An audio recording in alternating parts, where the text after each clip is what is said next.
Greetings, everyone. Pete Pardo here from Comic Book Geezers. Welcome to another episode of the show. We are doing Inside the Cover once again, and we're going to kind of continue on with this little Avengers saga that we've been doing now for a couple of weeks. This is issue number 142.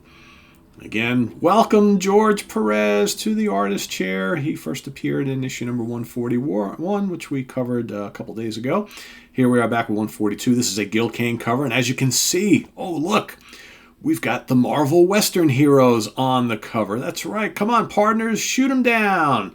Face a friend, this story you dare not miss. No, Marvelite, your eyes aren't deceiving you. It really is the Avengers versus the wildest Western heroes of all. Not crazy about the Gil Kane cover on here. It's okay. That's all right. Iron Man kind of looks funny. Thor's arm looks kind of funny. The Western guys actually look really cool. Hawkeye looks kind of funny. Oh, Hawkeye. Yes, they found Hawkeye. That's right. So here we've got Steve Englehart wrote the story. George Perez and Vince Colletta on the art and inks. Tom Orzechowski on calligraphy, coloring, Janice Cohen also, and then Marv Wolfman, the editor. So in the end of the last episode, or last episode and last issue, we've got Immortus, Thor, and Moondragon travel through the time continuum, through the multiverse, right? And they arrive. They're following Hawkeye because, of course, Hawkeye took Doctor Doom's time machine and went back to, like, the year 17-something or whatever the hell it was. And so they followed him back there, and, of course, they get confronted by the greats of the Marvel Western universe, right? Two Gun Kid, Rawhide with the Ghost, whatever. I'll get all the names here in a second. But Hands Up, Owl Hoots. This is the Rawhide Kid talking at you.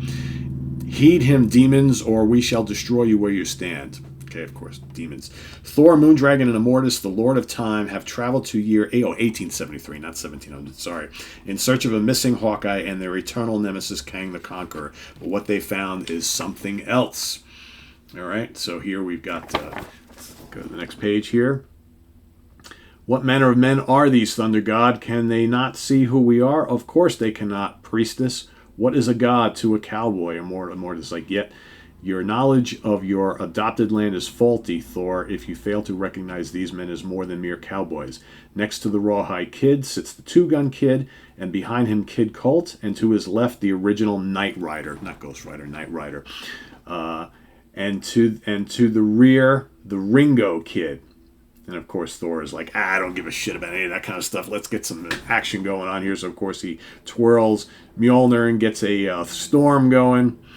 And then, of course, Rawhide, these, what does he say? These rannies ain't no ordinary cowhoots. That's for sure, Ringo. I figured that Hawkeye fellow was loco enough. Thor, did you hear? They know about Hawkeye. That's Moondragon. It goes, and I heard Moondragon, and I say, enough.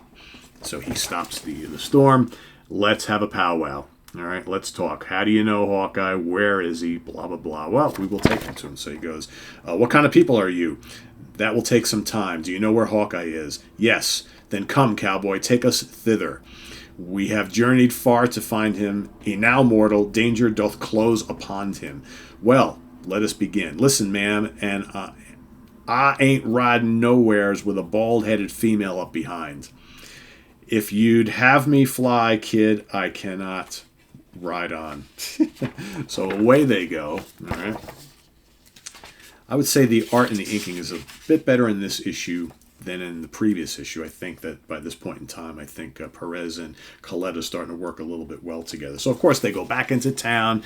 And, of course, who is there hanging out but Mr. Hawkeye? Odin's blood. What? Only one person in the world talks like that. It can't be, but it is. Hawkeye, 'tis good to see thee once more. Good. Doubled and redoubled. So they're back together again. And, of course, Hawkeye then proceeds to tell the story about how he used Doom's time machine to go through the multiverse, how he met up in the continuum with Kang and followed Kang there, and he winds up all the way back in time. And, of course, Hawkeye finds himself, he sees that obviously in 1873, there's some stuff there in 1873 that doesn't belong there. So he knows something's going on there, right? So he kind of disguises himself as an attorney. He's the new attorney in town, right?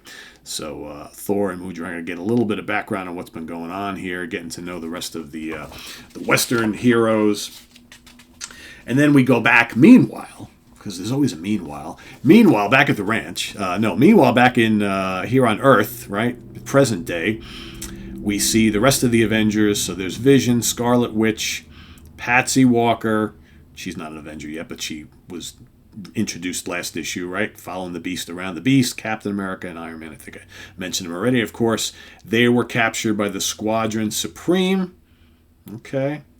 So, of course, there's all sorts of things going on here. This story will continue to evolve in future issues. But here, Beast says to Patsy Walker, I hope you're happy, Patsy Walker, getting caught up in this.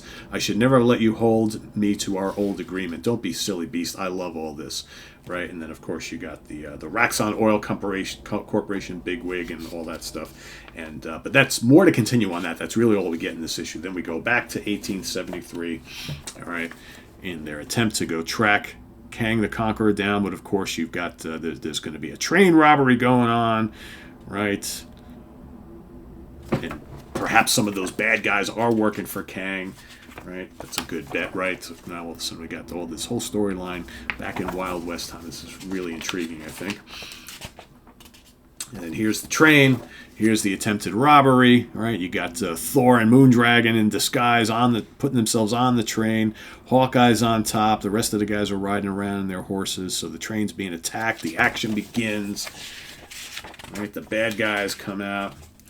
Here you got the Knight Rider making his appearance. He's kind of a cool, he's a pretty cool character, right? He's kind of like the Wild West version of the Ghost Rider, right? Rides his horse, he's a little supernatural, appears, disappears, right? Got the battle, Rawhide Kid, and everybody's getting into this whole thing. And then, of course, got a little Hostess ad. Incredible Hulk and the Twins of Evil. Abomination and Wendigo, right? And then the final part of this battle, anyway, at least for this issue, right? You see that the heroes come out on top here. And then, of course, Moondragon and Thor are like, let's get the hell off this train. Back to the sky they go. And then the last two panels here, you've got, so they're confronted. They got all the bad guys rounded up. And Hawkeye says, listen up, hard guys. One of you is going to tell us what the setup was for delivering your booty to the blue-beaked boss. Of course, that's Kang. Don't kid yourself. You're not. And then me and a few of the boys are going to begin the assault on Castle Kang.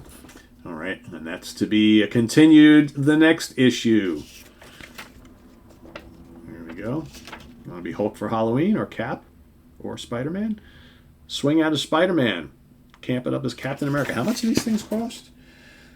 $2.79 plus 75 cents for postage and handling per costume. Wow. So for less than $4, you can get a Halloween costume as a kid back in 1975, right? 1975, yes. 1975. Pretty cool. So there you have it. Oh, of course, look who's smiling again. He's smiling on every issue. I got to the point with this guy, I was like, can we please put something else in the back? I know they're paying a lot of money to be back there, but I'm not smiling looking at them. No. So yeah, there we have it. Issue number 142 from 1975. Second issue with George Perez on the art, Vince Coletta on inks, the team here. And this story will continue on. We've got a bunch more to go. So stay tuned for more here on Comic Book Geezers. Visit us. No, it's not Sea of Tranquil. There's no visiting us on the web. You are here. Comic Book Geezers is only here on YouTube. So please subscribe if you haven't already and click on that notification bell so you get alerted of all of our content as it posts. And please do hit that like button. Very, very important to help us get new subscribers and get these videos out there in the recommendations for everybody who is not currently watching Comic Book Geezers. So if you do have any comic friends that you know and love and you don't think they're watching Comic Book Geezers, please let them know of our channel so they can come over and enjoy all the content we've got here. So I am P. Pardo, Wild Bill, and I will be back together. We are actually meeting tomorrow to record a bunch of videos, so you'll see us both back in action together next week, and you'll also see some solo episodes as well, as I'm going to continue on with this whole Avengers saga that we have started, right, with the Squadron Supreme and the rest of the Western characters and Kang the Conqueror and the Roxxon Oil Company, all this crazy stuff, and of course George Perez. So stay tuned for more. I am P. Pardo. Thanks for watching, everybody. See you real soon here on Comic Book Geezers. Bye-bye.